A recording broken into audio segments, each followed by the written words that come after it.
உயிரே உறவே தமிழே வணக்கம். அதாவது உலக சினிமாவில் ஒரு சினிமாவை செய்துவிட்டு அதன் இரண்டாம் முறையாக அதை செய்யும்போது அதே டைரக்டர் அதை இயக்குவது என்பது ரெண்டு பேர் எனக்கு தெரிஞ்சு நடந்திருக்கு. ஒருத்தர் செசில் பி டிமில், இன்னொருத்தர் ஹிச்காக். இவ்வளோதான் தெரியும். ஏன்னா ஹிச்காக்குடைய 39 ஸ்டெப்ஸை அவர் கருப்பு வெள்ளையை எடுத்தார், அதுக்கப்புறம் அதையே அவர் கலரில் எடுத்தார். அதே மாதிரி செசில் பி டிமில் 10 கமாண்ட்மெண்ட்ஸுங்கிற படத்தை கருப்பு வெள்ளையாக எடுத்தார், திருப்பி அதே கலரில் எடுத்தார். இன்னி வரலும் அது பேசப்படுகிறது. அந்த வாய்ப்பெல்லாம் யாருக்குமே கிடைக்காது.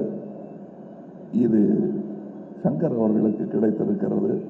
அவருக்கு கிடைத்ததனால் எனக்கும் கிடைத்திருக்கிறது. ஏன்னா PU சின்னப்பா அவர்கள் நடித்த அந்த உத்தமபுத்திரன்ல அதுக்கப்புறம் நடிகர்தில் தான் நடித்தார். அவங்க இல்லை, நான் இருந்து இந்த 2ஆம் பாகத்தை பார்ப்பது, அதுவும் இந்த 2ஆம் பாகம் என்னும் ஒரு ஃபேஷன் வருவதற்கு முன்னாடி எடுத்துட்டு வந்தாங்க முதல் பாகத்தை. வேணா ஒரு தற்பெருமை ஒன்று நான் சொல்லிக்கலாம்.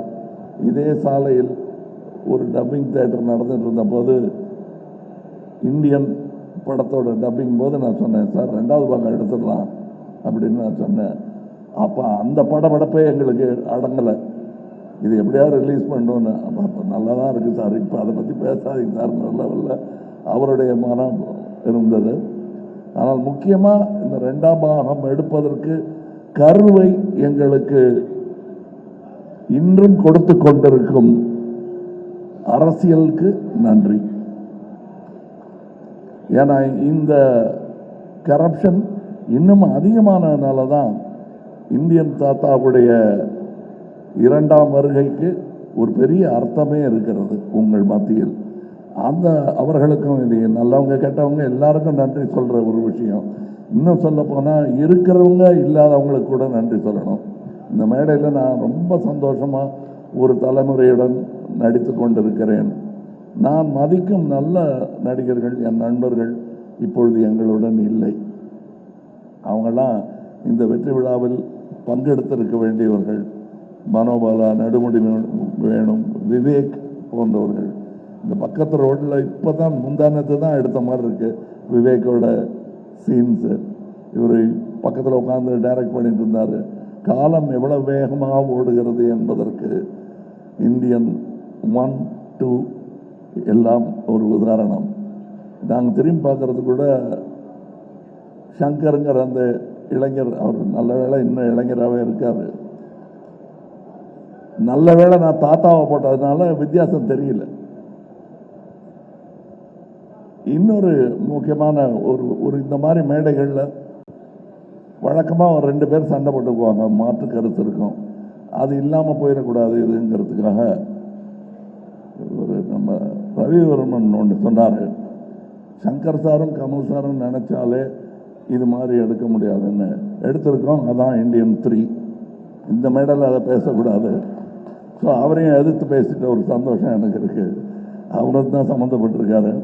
இதில் இருக்கிற எல்லாருக்கும் ஒவ்வொருத்தருக்கும் நான் நன்றி சொல்ல ஆரம்பித்தேன்னா, நாங்கள் பாம்பே போகிறதா இருக்கோம் அடுத்த விழாவுக்கு. அது ரத்து செய்ய வேண்டியிருக்கும். இப்போ டைரக்டரே சொல்லிட்டாரு குணால் அவர்களை பற்றி. குணால் அவர்களை நான் சந்திச்சே 10 வருஷம் ஆச்சுன்னு சொன்னால் 10 மேலேயே ஆயிடுச்சு. எனக்கே ஆச்சரியமாக இருக்கு. விஸ்வரூபத்தும் போது நான் அவரை சந்தித்தேன், அதில் வேலை செஞ்சார். ஸோ அது மட்டும் இல்லை, இந்த படம் 5 வருடம் 6 வருடம் எடுத்ததுக்கு காரணம் நாங்கள் தொழில்நுட்பமோ இதுவோ தொழில்நுட்ப கலைஞர்களோ நட்சத்திரங்களோ காரணம் அல்ல. இயற்கை, கோவிட்லேருந்து விபத்துக்கள்லேருந்து பல விஷயங்கள் எங்களுக்கு இடையூறாக வந்தும் அதிலிருந்தெல்லாம் எங்களை மீட்டு தோளில் சுமந்து வந்த லைக்கா நிறுவனத்திற்கும் ரெட் ஜெயண்ட் நிறுவனத்திற்கும் என்றென்றும் இந்தியன் 2ம் 3ம் கடமைப்பட்டது.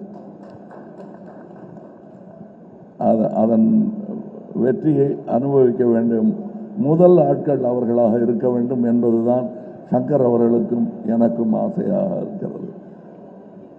காரணம் அதை எடுத்து அதை ஒரு ரசிகனாக ஏற்றெடுத்த உதயநிதி அவர்களுக்கும் நான் நன்றி சொல்றேன். ஏன்னா அவர் இதில் சம்பந்தப்பட்டதுக்கு காரணமே அவர் இந்த படத்தையும் இதன் நடிகனையும் டைரக்டரையும் பெரிதாக ரசிக்கிறார் என்பதுதான் உண்மை.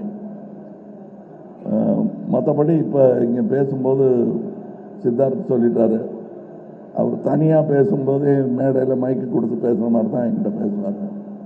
அது சொன்னால் நம்ப மாட்டீங்க.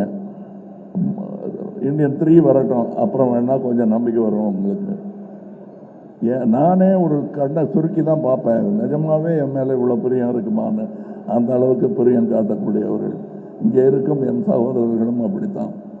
இதில் இந்த 100%ன்னு சொன்னார் இல்லையா டைரக்டர், அது எப்படி 100% கொடுக்க முடியுங்கிறத கற்றுக்க வேண்டிய ஒரு ஆள் அனிருத்துன்னு நினைக்கிறேன். ஏன்னா என்னால் ஒரு அளவுக்கு மேலே கேட்டாங்கன்னா சார் என்னால் முடிஞ்சது பண்ணியிருக்கேன் அப்படின்னு சொல்ல தோணும். அப்படி சொல்லாமல் இருக்கிறது எப்படிங்கிறது கற்றுக்கணும். ஏன்னா நான் எங்கே இருந்தாலும் நல்ல விஷயத்தை கற்றுக்குவேன் வெக்கப்படாமல். அதனால் தனியாக வந்து கேட்டு தெரிஞ்சுக்கிறேன். இங்கே இருக்கும் என்னுடைய நண்பர்கள் எல்லோருமே இந்த படத்தில் சம்பளம் வாங்கிட்டு நடித்த மாதிரியே எனக்கு தோணலை. சந்தோஷமாக நடித்தாங்க. அதுக்கு வாய்ப்பது மிகவும் கடினம். இதை இன்னும் 20 வருஷம் கழித்து சொல்லிக்கலாம், 25 வருஷம் கழித்து சொல்லிக்கலாம். நான் இன்றை சொல்லிக் கொள்கிறேன். இந்த யாராவது நான் சொல்ல விட்டுருந்தேன்னா இந்த படம் பல சாதனைகளை படைக்கும் என்று நம்பிக்கொண்டிருப்பதனால் அடுத்த விழாவில் விட்டதை பிடிச்சிருக்கலாம்னு நினைக்கிறேன் நான். மற்றபடி உங்களுக்கு நான் இதுவரை அமைதி காத்ததற்காகவும் இனி கொடுக்க போகும் உங்கள் பாராட்டு விமர்சனம் அனைத்திற்குமே நன்றி சொல்லி விடைபெறுகிறேன். ஜெய் ஹிந்த்.